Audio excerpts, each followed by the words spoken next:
Ngaho rugira ngabiye inganzo ngo nshirimo mumfata ijambo rurema mpaye gushira amanga ngo ndangururire irenga nivugire ibigwi byawe mwarimu mwiza. Mwarimu mwiza ubahiga ubwema ubumenyi utanga n'isoko idakama ubo rero utanga n'intajorwa ukugana wese umwakirana ubwuzu ninde nkawe kubahiga. Mwarimu mwiza uri igitego uri umuremyi w'ibyiza byinshi urindwanya irwanya ubujiji bugahunga cyane aho wageze haba hatatse intiti impamo yose urabahiga.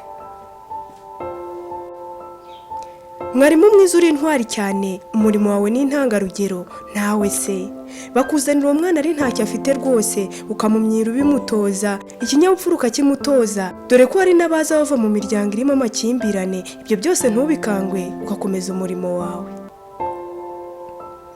Mwarimu mwiza uri umuremyi w'ibyiza umuremyi urema mu mutwe ugatoza umwana gufata ikaramu ugacya umwigisha gutondeka inyuguti udasize n'ibyo bihekane ugacya ko ari interuro ejo akayobora inteko. Mwarimu mwiza ntakwiye amashyi. Mwarimu mwiza utiganda mu byo akora ariko ubundi uremye ute niba wiharira umunsi uvuga utaruhuka mbona ari nta mazi aba guteretse imbere ijwi ukarirangurura cyane ubundi mbwira ubikora ute. Mwarimu mwiza mutima uzira umunabi urukundo usanganiza abo bakugana ukabitaho uko bikwiye ubundi nkubaza ubikora ute. Si ubumenyi gusa utanga mbona utanga n'ubuzima nawe se umwana kugana ashonje ukamwitaho hakaba n'uwo yaraye mu nduru yahagera iwawe agasinzira ibyo byose ukabikurikirana abana bagakurikira nta nkomyi. Mwarimu mwiza urihariye cyane. Mwarimu mwiza shingiro ry'iterambere abutoza bakabikunda ubu nibo bayobozi beza batuyobora neza tugatura dutuje ubundi nkubaza ubikora ute. Ubikora ute kwigisha umuntu bugacya gusumba ubundi ninde nkawe koko. Mwarimu mwiza nimwongere mu mushimire.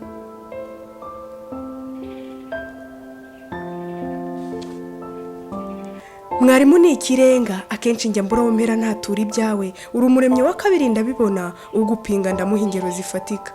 Imana irema umuntu imushyira ku isi yandikisha abahanga igitabo cyari cyo Bibiliya none ndabaza abo bahanga batojwe nande. Mwarimu ese abari gusoma ibiri muri Bibiliya bari kubimenya bataba mwarimu.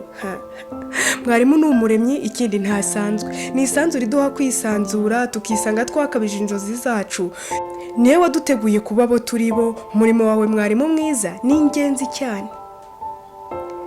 Mwarimu mwiza uri ku isonga uri isabune idasaza idusukurira ubwonko katwozamo imyanda ukatugira intyoza. Komeza inzira yawe utegura isi y'ejo mbona nta wabona inyishyu ingana n'umurimo wawe. Komeza ujya imbere mu mihigo intore zirusha intambwe nyakubahwa Paul Kagame ntahwema gushyigikira mwarimu akomeza kumuha ibyiza kandi n'uwabivanga ntakora ibyo ashinzwe uwo yisubireho. Umwarimu ukwiye n'ukora umurimo we neza.